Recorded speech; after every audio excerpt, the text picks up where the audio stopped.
Ny tontolo ara-pinoana no anoizatsika ny fampahalalam-baovao fanompoavavahana lehibe atao etsy amin'ny katedraly Analakely ny alahady ho avy izao ny fanokafana ny fankalazana ny fa-efapolo taona ny sampana asa fitoriana filazantsara eo anivon'ny FJKM. Mitondra fanazavana mahakasika an'izay moa Andriamatoa Rakoto Mahefarinoro William filohan'ny komity ny fankalazana.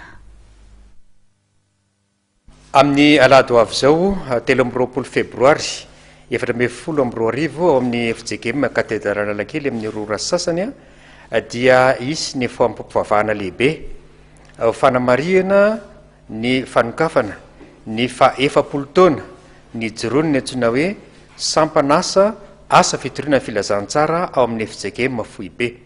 Ratsaivona dia efa naharitra hatrany amin'ny 829 ny fitoriana ny filazantsara kanefa ilay sampanasa kosa dia feno efapolo taona ao anivon'ny Fohibe FJKM. Koa dia manasa ny olona rehetra sy manentana ny olona rehetra izay maniry ny andre indray ny filazantsara ao amin'ny FJKM katedraly Analakely amin'ny alahady 13 febroary amin'ny rora sasany tolakandro. Ao anatin'ny antsoina hoe herinandron'ny asa fitoriana filazantsara ny AFF ny 12 ka hatramin'ny 14 Meo avy zao dia isy ny fampiratiana ny tantaran'ny AFF ary anehoana ihany koa ny mahazava-dehibe ty asa fitoriana filazantsara ity. Ny 17 Mei indray asabotsy dia korana mpifaliana lehibe sady fitoriana eny amin'ny kolejy teolojika Ivato ihany koa. Ny volana septambra ao anatin'ny fionamben'ny AFF izay atao any Mahajanga no anaovana ny ivon'ny fankalazana ary ao anatin'izany dia isy korana samihafa ao amin'ny FJKM Masino Vaovao sy eny amin'ny moron-dranomasina ilay antsoina hoe eny amin'ny Bor zany dia eny ihany koa no anehoana ny fitoriana ny filazantsara.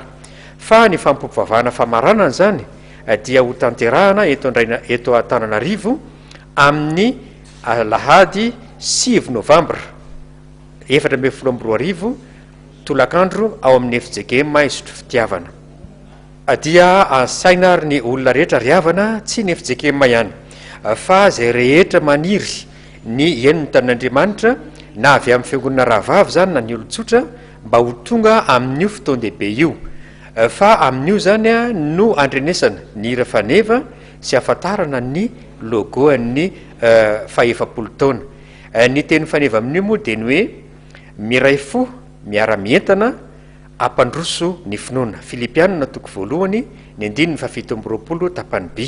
Koa dia manasanao manasantsika rehetra mba ho tonga ao Analakely ao amin'ny FJKM katedraly amin'ny alahady ho avy izao 13 febroary amin'ny rora sasany tolakandro.